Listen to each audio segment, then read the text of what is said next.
Hello students, in this video we shall learn multiplication of decimal numbers.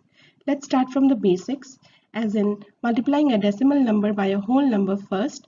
So let's say 0.2 times 6.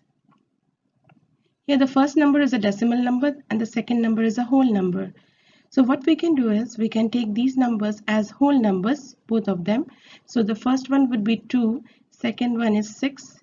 2 times 6 is 12. So multiply them as whole numbers, ignoring the decimal point, and then count the number of digits after the decimal point. So this number has one digit after the decimal point. So in the answer, there should be one digit after the decimal point. So that's going to be 1.2. Let's see the next example. 2.71 times 5. So multiply these two numbers as whole numbers, ignoring the decimal point. So 5 times 1 is 5, 7 5s are 35, 3 carry over, 5 times 2 is 10, 10 plus 3 is 13. So that's 1355. Now the first number has two digits to the right of the decimal point. So in the answer, there should be two digits to the right of the decimal point. 1, 2. Okay, let's take the next example. Say 1.25 multiplying by whole number 25.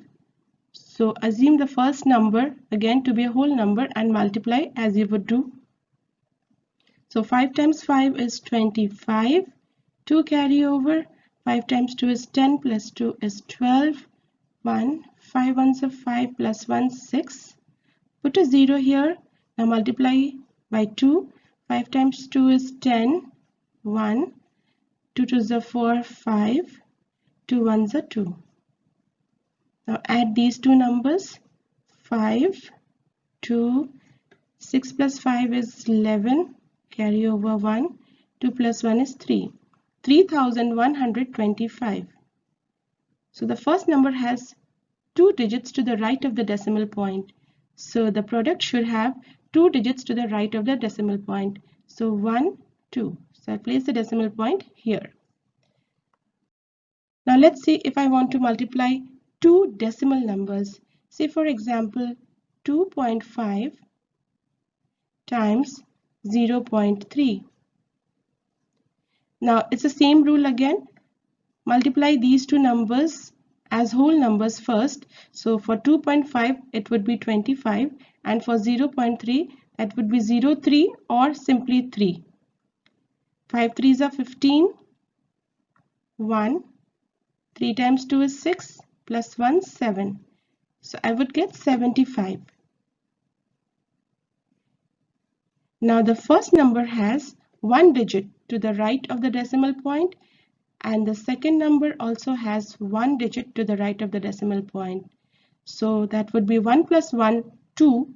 So in the final answer, there should be two digits to the right of the decimal point. So 1, 2. So the decimal point would be here. So we can write it as 0.75. That's the final answer.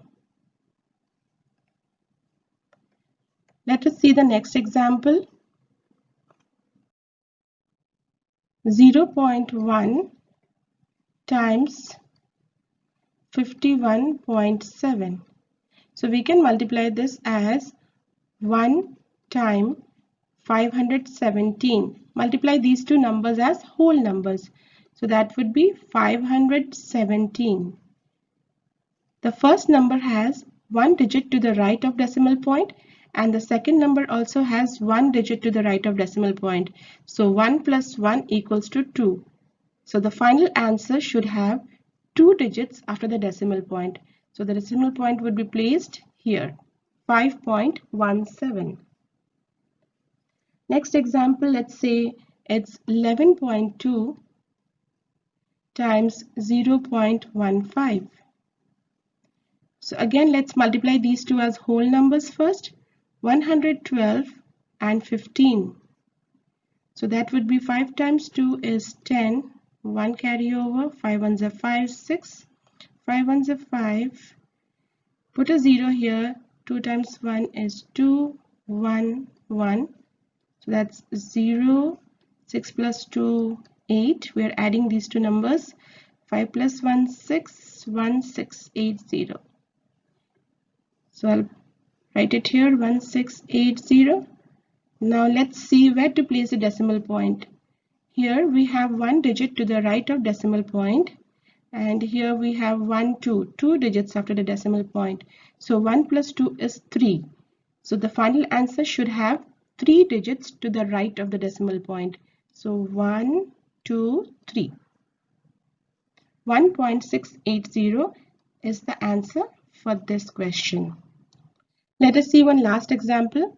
Say I want to multiply 10.05 times 1.05. Now, in the very beginning itself, I can tell you that there are going to be 4 digits after the decimal point in the final answer, because here the first number has 2 digits after the decimal point, and the second number again has 2 digits after the decimal point. So 2 plus 2 equals to 4. So the product must have 4 digits after the decimal point. Now let's multiply and see. 10.05 times 1.05. Now multiply these two numbers as whole numbers, ignoring the decimal point. So first we are going to multiply by 5. 5 times 5 is 25. 2 carry over. 5 times 2, 5 times 0 is 0. So 2, 0, 5 ones are 5. Put a 0 here. Multiply this number by 0. So that's going to be 1, 2, 3, 4. 4 zeros. And multiply now by 1. So we put 2 zeros first. And it's 5, 0, 0, 1. Add all these numbers. So that would be 5, 2, 5, 5, 0, 1. So that is 105, 5, 2, 5. So as I told you in the beginning, 2 digits to the right of the decimal point here and 2 digits to the right of the decimal point in the second number. So in total 4 digits to the right of the decimal point. So 1, 2, 3, 4. I'm going to place the decimal point here. 10.5525. This is the answer for this problem. I hope this concept is clear to all. Thank you.